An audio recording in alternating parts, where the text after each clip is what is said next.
I might have played the part of Giles in Buffy the Vampire Slayer, but I don't know everything about the supernatural world. Still, you can't hang around this occult thing without getting a little curious.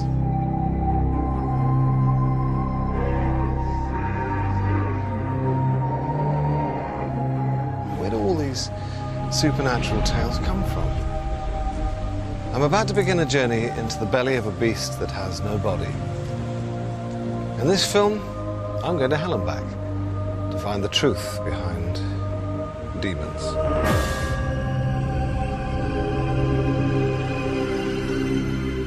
Demons have been with us forever. I mean, every culture since the beginning of time has feared these disembodied evil spirits that vex the world. But today, we're beyond all that. Surely. A couple of years ago, I saw a TV show about exorcisms still happening in Italy. What you're about to see is unique. It's a verified recording, not a reconstruction. Sit back and watch a demon possessing a human being. Nel nome del Padre, del Figlio e dello Spirito Santo. Signore Gesù Cristo, figlio di Verbo eterno Padre, Dio universo. According to her parents, 16-year-old Martina has suffered from possession for 10 years. No one could help her but the exorcist. È di Cristo, è di Cristo, è di Cristo. Ecco l'acqua del Signore. Il demonio esiste o non esiste? Esiste il demonio! Come fa a dimostrarlo? Come fa a dimostrare che esiste? Le guerre, tutto! Ma questo... Io esisto! E chi non ci crede bene? Ma questo... How do you begin to make sense of that? Well, that's exactly what I'm going to try and do. I'm going to start my search for demons by plunging right into the heart of the Catholic Church, the Vatican. If you think demonic possession has fallen between the cushions of history, think again. The Catholic Church has been carrying out thousands of exorcisms each year for over 500 years. Each one a battle for the body and soul of a person infested by demons. In 1999, the present Pope renewed the rite of exorcism and greatly increased his army of exorcists. Does he know something we don't? Grazie. I'm going to meet Father Gabriele Amort. He's the honorary president of the International Association of Exorcists. It's a great title. He's pretty much the most experienced exorcist in the Roman Catholic Church, in the world. If anybody on earth knows about battling evil and demons, it's him. What is an exorcism? Un esorcismo è semplicemente una preghiera. An exorcism is simply a prayer using the name of Jesus to expel Satan, destroying evil in somebody who is possessed. How does a demon make itself known? During the exorcism, if a demon is present, a person can go into a trance, then become furious. There is a dialogue with the devil. I speak to the devil. So, demons are real? They are real. They are much more intelligent beings than us, precisely because they are pure spirits. Are there any physical manifestations? Yes. The possessed sometimes expel objects. At the moment, I have somebody who I am curing through exorcism who expels nails. Wow. The nails materialize the moment that they leave his mouth, so they don't harm his internal organs in any way. Do you find yourself recognizing the same demons, like you're encountering an old enemy time after time? Sono tantissimi. There are so many. The biblical names of the strongest demons are Satan, Beelzebub, Lucifer, Belial, Lilith, Viridian, etc. I have met them many times, many times.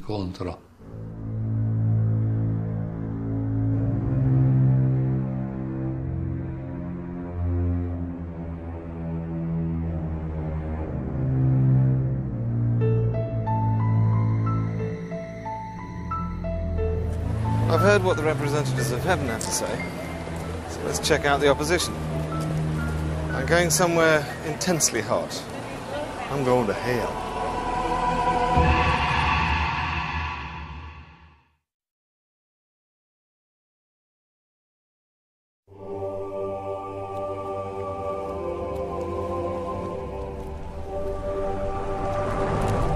Whew! It's hot as hell out here. 40 degrees. Must be the right place for demons. My quest to find demons leads me here, to the Syrian desert. Though sun-blasted now, it once held great cities and religions, people whose gods would become our demons. Here, in the cradle of civilization, are the dark roots of demonism. I've come to see one of the few temples ever built to honor the devil.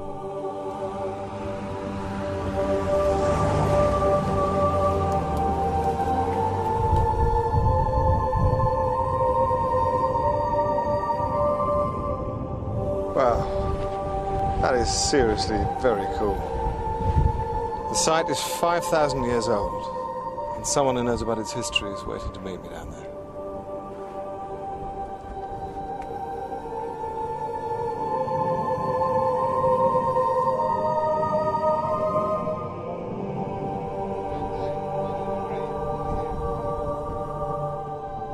Renowned authority and Oxford Professor of Biblical Studies, John Day knows some of the greatest demons.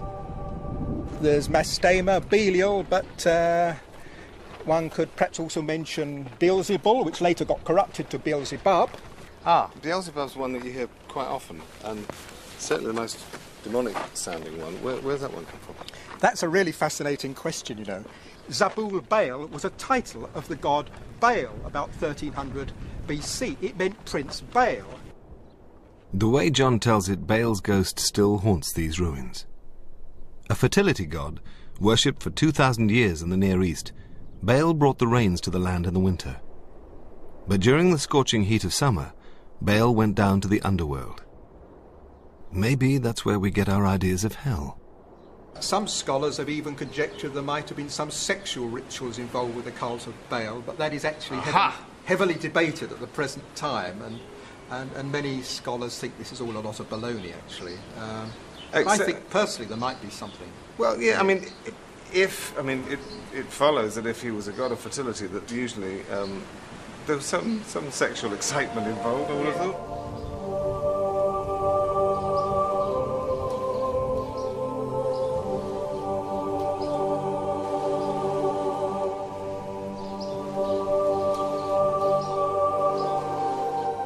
A fertility god? Possible sexual rituals. Baal may have been a bit of a lad, but how did he become the evil demon Beelzebub?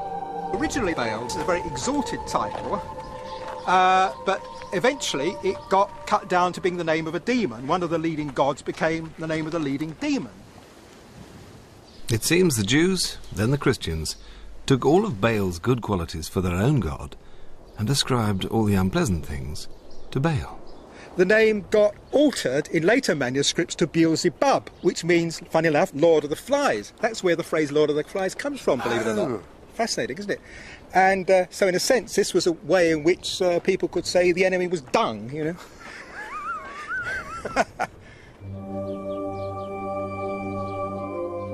With so many demons to choose from, I think I'll focus on Beelzebub. A little fecundity, some sex, a few flies. On the presumption that demons are real, I asked John if anybody knows what Beelzebub looks like, acts like, smells like. He suggested I talk to Irina Bacchus, the world expert on the infamous miracle of Laon. This apparently is the most famous and best documented case of Beelzebub ever coming to Earth.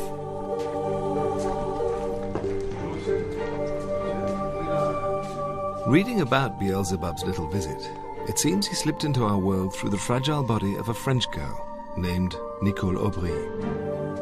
But what the Lord of the Flies would do to that body would rock the Christian world. I've come to Laon to see the eyewitness accounts of Beelzebub's reign of terror.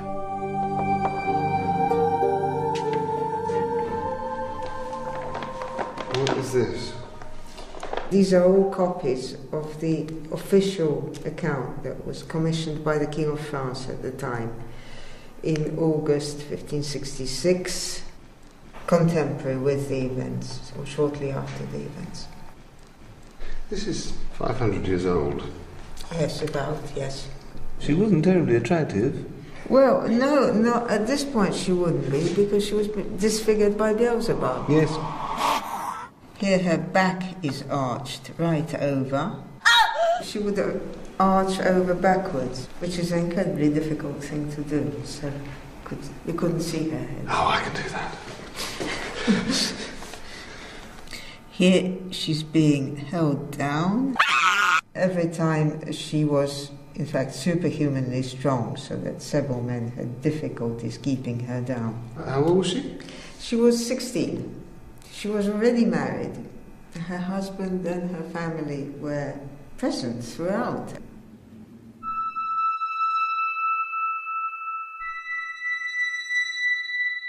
I asked Irena to translate the story for me from the medieval French. And what a story it proved to be. The drama you're about to see uses the exact words spoken at the time. On November the 3rd, 1565, Nicole was alone, praying at the tomb of her maternal grandfather, Joachim Wio. His spirit entered into her and spoke to her. He claimed to be in purgatory, still with certain vows unaccomplished. He asked Nicole to have a pilgrimage made to St. James at Compostela. On the 2nd day of December, about the 8th hour of the evening, some of the family saw that the girl began to behave strangely and was then taken by terrible convulsions.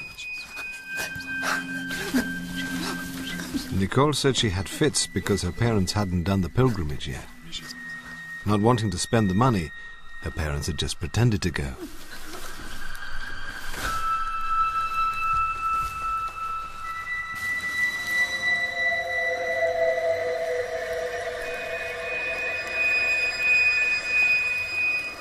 Nicole was not deceived. Her parents completely freaked. According to Irena, clairvoyance is one of the first proofs of demonic possession.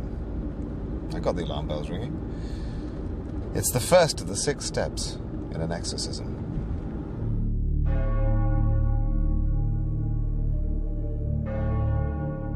Her parents asked a Dominican monk, Pierre de la Motte, to call forth the spirit. Quand es-tu entrée en Nicole? Dès que j'ai quitté mon corps. Unable to comprehend what was happening, they took her to her local church and waited for help.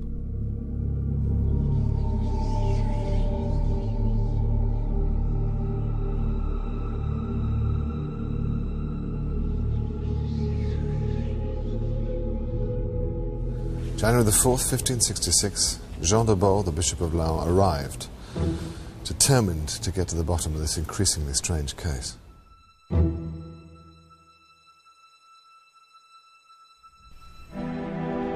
Croyez-moi, je vous dis que je suis un bon ange. Menteur. Tu n'es pas un bon ange. Qui es-tu, malin esprit? Qui es-tu, malin esprit? Quel est ton nom? Quel est ton nom? Je suis Belzébuth. Cette ribaude est la mienne.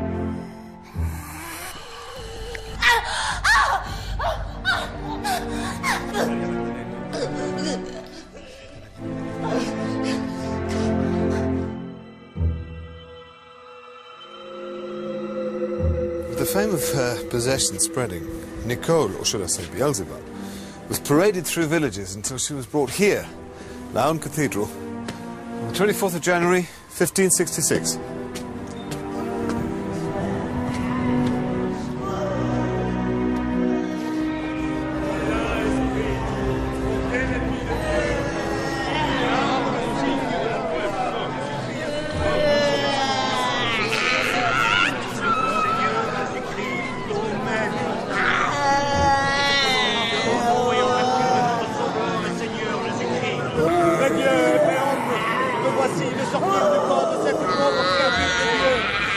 Je te le commande au nom de celui, sors de ce corps.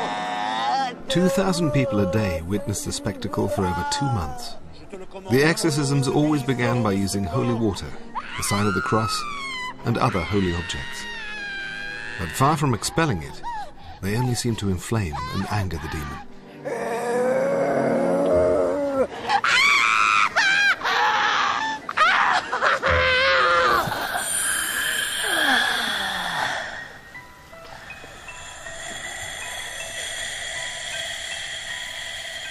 Accounts claim that a man's voice emerged from Nicole, even when her lips never moved.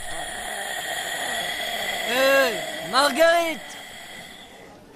Oui, toi, femme de Lancelot de Mai. Ton mari a perdu cette nuit 200 testons d'argent. Monsieur de Nesle les a gagnés. Ah oui.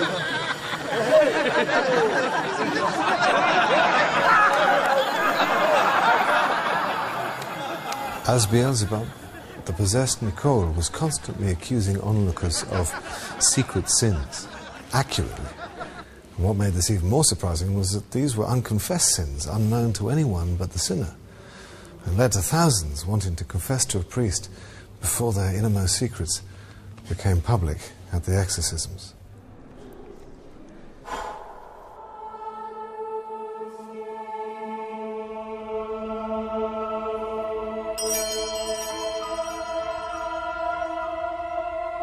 The battle for Nicole raged on until Bishop de Boer found a decisive weapon, the Holy Eucharist.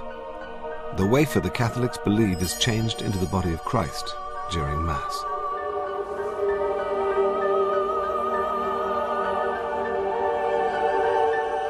Voici la Sainte Hostie. Regarde-la, Belzébuth. Esprit malin, ennemi mortel de Dieu, je te commande, au nom du précieux corps de notre Seigneur Jésus-Christ, ici présent, de sortir de cette pauvre femme et t'en vas au profond des enfers pour y être tourmenté. Witnesses said that when the demon was confronted with the Holy Eucharist, it was rendered temporarily impotent. A most bizarre phenomena that occurred is that the demon would retire into her left arm, freezing it solid.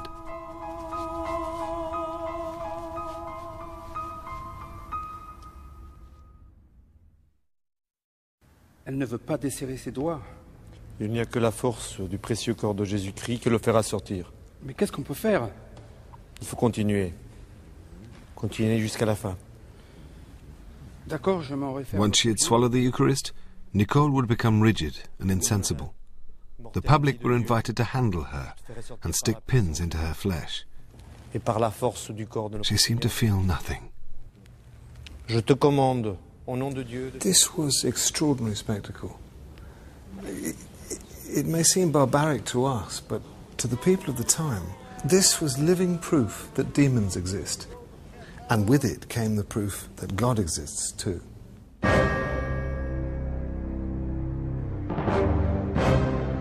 As the weeks wore on, Bishop de Boer claimed a small victory.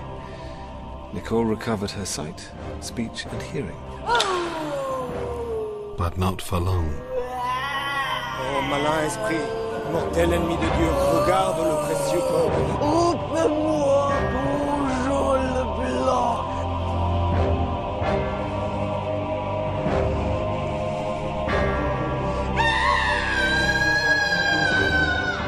Beelzebub came back with a vengeance.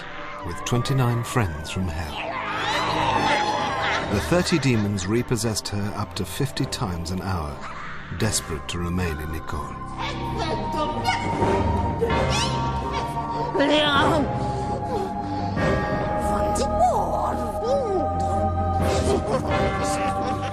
Different demons, different languages. As the Holy Eucharist subdued one, yet another demon would spew out of Nicole's mouth. Du kannst nicht gewinnen.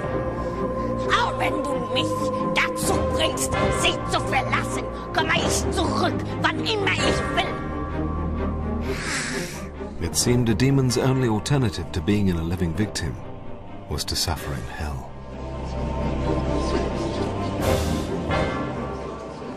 Possession by devils is not just a Catholic phenomenon.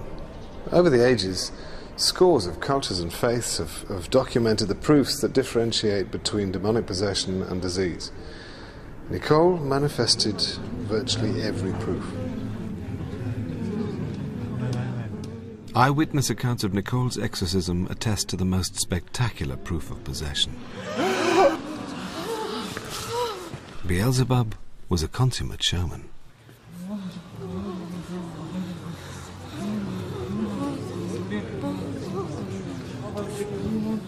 Are demons real, or just imagined? To the crowds in Laon Cathedral, there was no doubt. The laws of nature and God had been defied.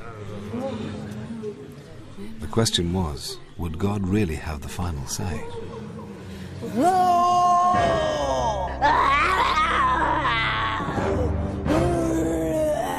The battle in Laon Cathedral went on every day for over 2 months. Though Nicole ate nothing but hosts and drank only a little communion wine, she lay swollen by the demon. The holy water burned him, draining his demonic strength.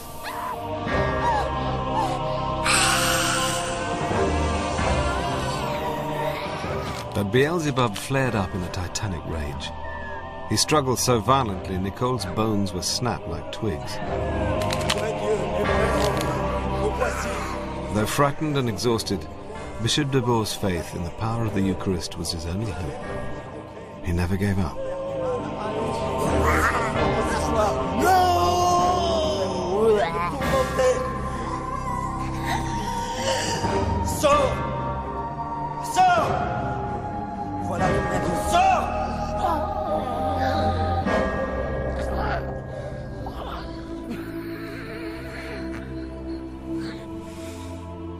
The final expulsion of Beelzebub came at 3 p.m. on Friday, February the 8th, 1566.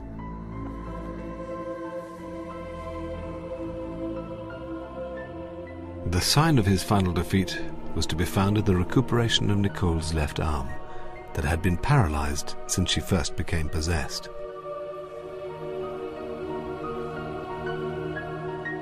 Witnesses all attested to his departure in a puff of black smoke, to the sound of all the demons receding back to hell.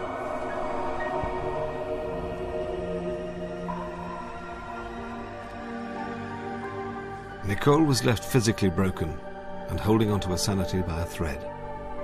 But to the Catholic Church, it was a great victory over the power of evil.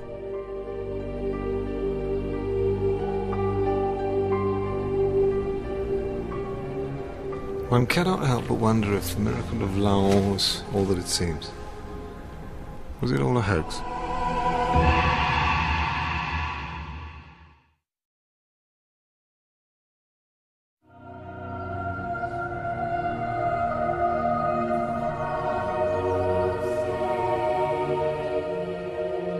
Are there really devils?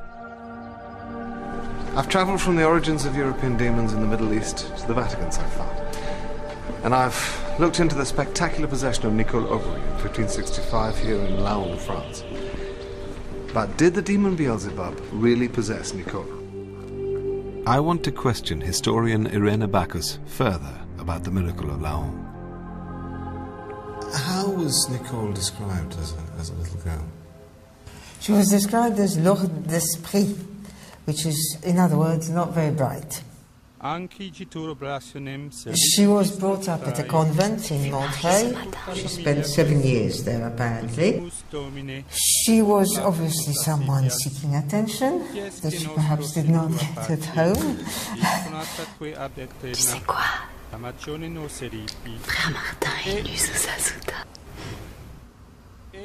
Would you say one sort of person is more vulnerable than another to possession? Yes. The more fragile your identity, the more vulnerable you are to possession. She certainly comes in that category. Tell us a bit about her medical background. Complicated. She was, I think, a slightly disturbed child. She was bitten by a dog, her head was scarred. Secondly, there's the falling down the stairs and head injuries. Finally, there's the curious things that the devil himself reveals, who says that he claimed her for his own when she was 11. From then on starts a curious history of kleptomania, of stealing small objects from her parents. She was also pregnant, of course, and gave birth. That would have been September 1566. The pregnancy must have taken place during the exorcism, which would not... So whose was it? So whose was it? Well, it could have quite simply been her husband. Or it could have been one of the exorcists. And what about the crowd apparently hearing Beelzebub speaking clearly, without Nicole's mouth moving? There's a part of the text that I wanted to quote. I have an English translation. It says, "Ill-willed people hid and injured the feet of those standing above by pushing up spikes between the planks." Could it be that priests trained in the arts of rhetoric and biblical studies were actually providing the voices of Beelzebub and the other demons, and might even have been the ill-willed people that were underneath the planks pushing spikes? It's possible, but the voices started before she was brought into the cathedral. The voices started already in Vervins. It transpires that this was one big publicity-seeking demon. He demanded a stage be built, saying it was not right to hide what God wanted manifested and known to all the world. And then he wanted a bigger stage, and he got it. He got it all, including the audience to match. Some say that there are 150,000 people who witnessed the spectacle.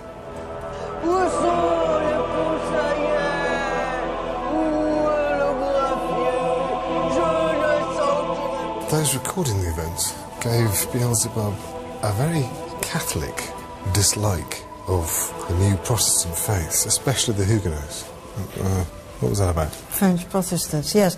Well, it was about the real presence of the body and blood of Christ in the Eucharist, transubstantiation as it was called, and the only thing that, or person that Beelzebub would come out for was Jesus Christ himself as present in the host. So the whole show became about proving the power of the host, which is a very Catholic belief. Yes. Gotcha.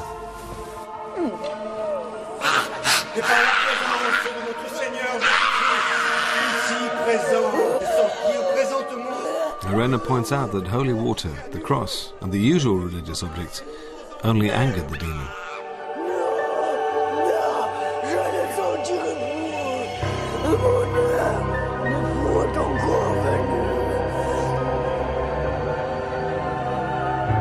That way, it was all the more impressive when the power of the host rendered Beelzebub impotent.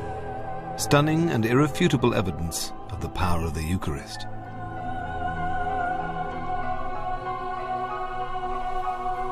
Le doigt de Dieu est là.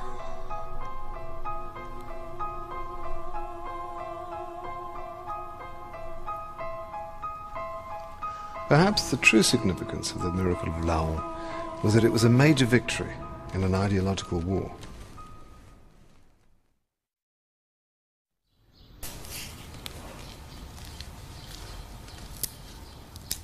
Irena has an interesting footnote. In 1577, 11 years after Beelzebub's visit, Nicole was possessed once more.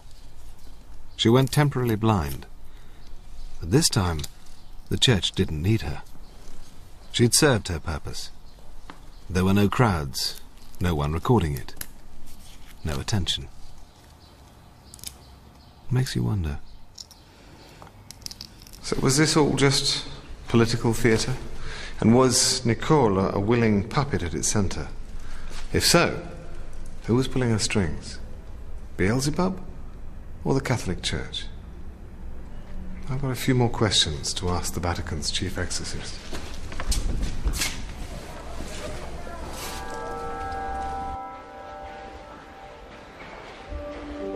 Don Gabriele.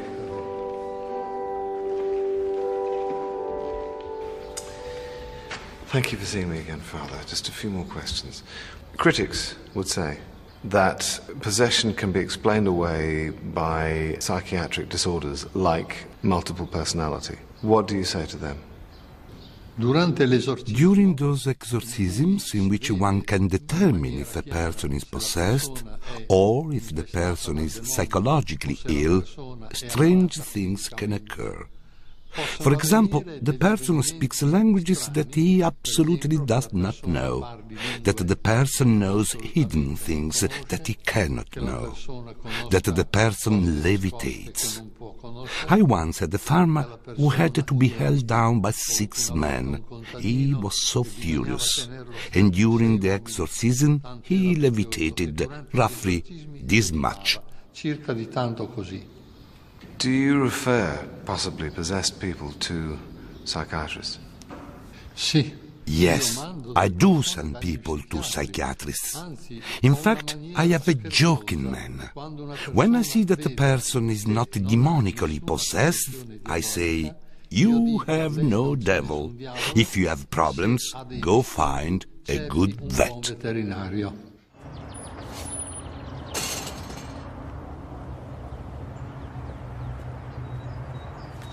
I think it might be time to see a shrink.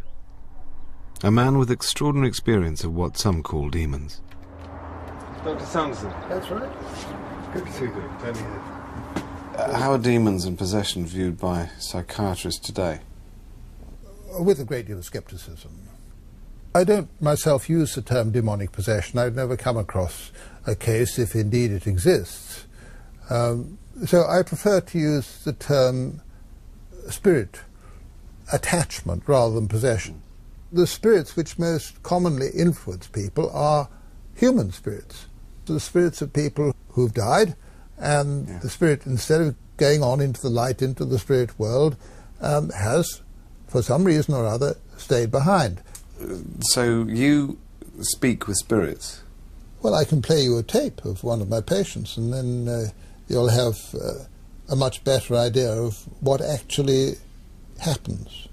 This is a young woman of 33, we'll call her Louise, and she'd been admitted to one of my beds at Fairfield Hospital with a panic attack. Now, panic attacks are common, but it's the only patient I've ever seen who'd had such an outsized panic attack that she was admitted to hospital with it. And she'd also had terrible headaches and depression and quite a lot of problems. And I treated her using hypnosis, which I commonly do with my patients. Under hypnosis, Louise's subconscious revealed that she did have a spirit attachment. A stubborn, middle-aged woman named Gladys. So I said, well, I think I'll have a word with Gladys. And can Gladys come forward? And she said, yes. And so I spoke to Gladys. And this is where I think I'll just play the tape, and you can hear what came over. Now tell me this. How old was Louise when you joined her? When she was born.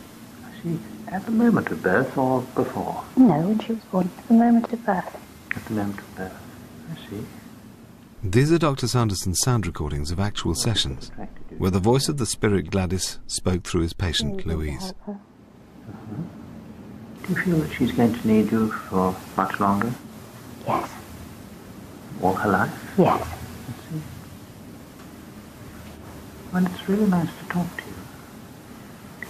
It's very nice to know that you are very concerned about her, and I'm sure Louise is happy about that. But I think we also need to consider the effect that you're having on Louise. She doesn't know which feelings are yours and which are hers. And now I can imagine that perhaps you haven't always approved of Louise's friends. Oh, no. No. Not the men. No, well, quite. So you've actually tried to get them out of her life? Oh, definitely. Yes. Brutes. When I brought Louise out of hypnosis and I asked her about this Gladys, and she said, well, I'm not sure, but I think there may have been a great aunt who died a long time before I was born. She died at the age of 55 of cancer. She'd had a pretty unhappy life with a husband who was alcoholic and behaved badly to her. And the great tragedy in her life was the loss of her son, Roy. Gladys, I was sorry to learn that your life was such a difficult one. You often think of it now. All the time. Do you? And with very deep unhappiness, I think, don't you? Yes. And anger. And anger, yeah. Who is it that you're angry with, Gladys? Your husband? Yes. Yeah. What was his name? Michael. Michael, yeah. So violent, so nasty. Violent to you, was he? Terribly. Oh. And you had two other children, of course, but it was Roy that was really a favourite, isn't that? Well, he was my boy. How old was he when he died? 28. Yeah. Gladys's anger is the key to the problem, and she needs some therapy. Fortunately, therapy with spirits is very much quicker than therapy with embodied people. Why? I can only tell you from experience it just is. And it happens in just 2 or 3 minutes. I told her that what she needed now, having released that anger, was just to go on and go on into the spirit world.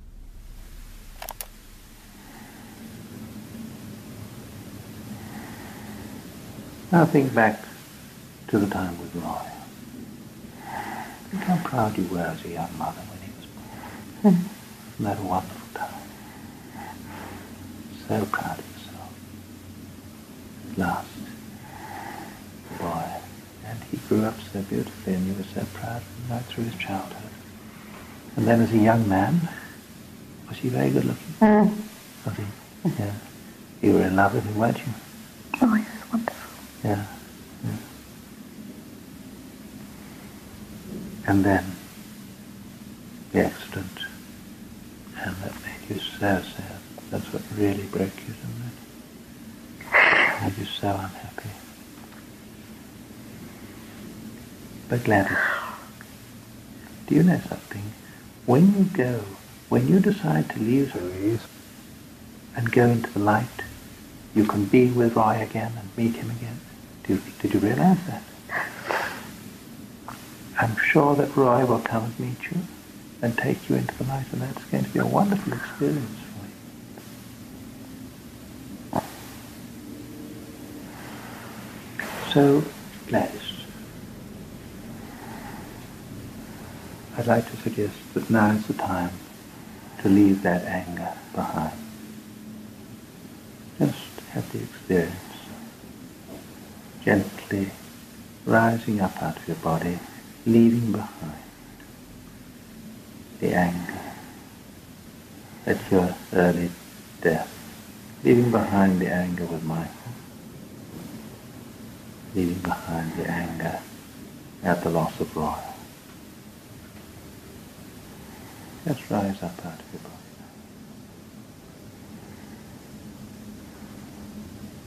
How does it feel to be released from it? Yes, wonderful. Good. So now, when you're ready, all you need to do, Gladys, is just to look round and you see Roy. Just look round and see. There he is. Yes. Isn't that a wonderful surprise? Oh, How's he looking? he's wonderful. Great. And how is he greeting you? He's waving. All right, so let him come close. Take him in your arms. Oh. Isn't that wonderful?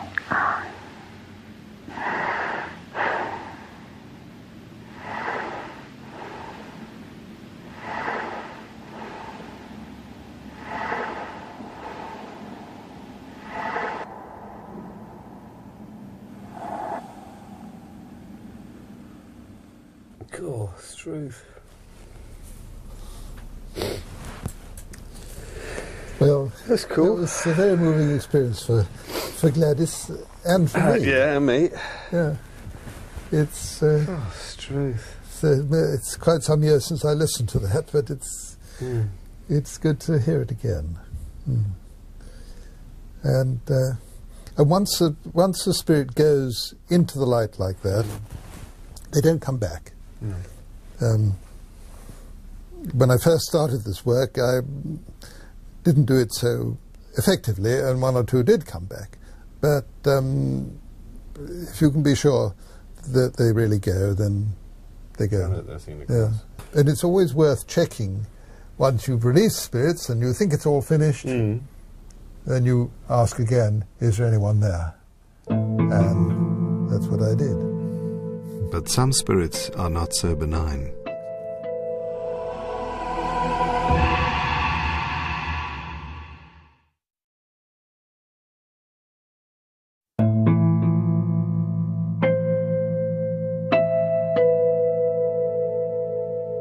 It's always worth checking once you've released spirits and you think it's all finished, then you ask again, is there anyone there? And that's what I did. Okay. So I'll play the next little bit.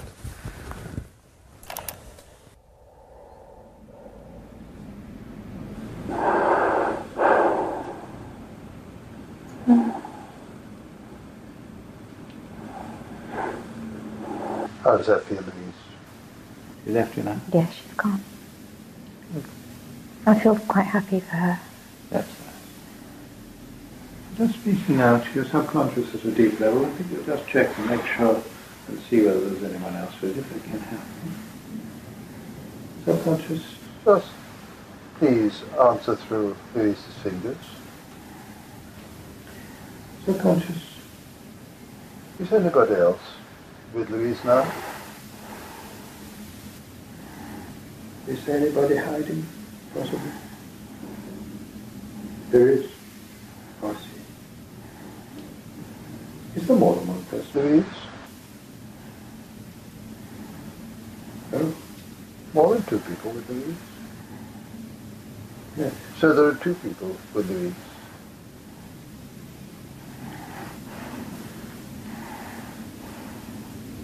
Yeah, just. What's it? Sorry.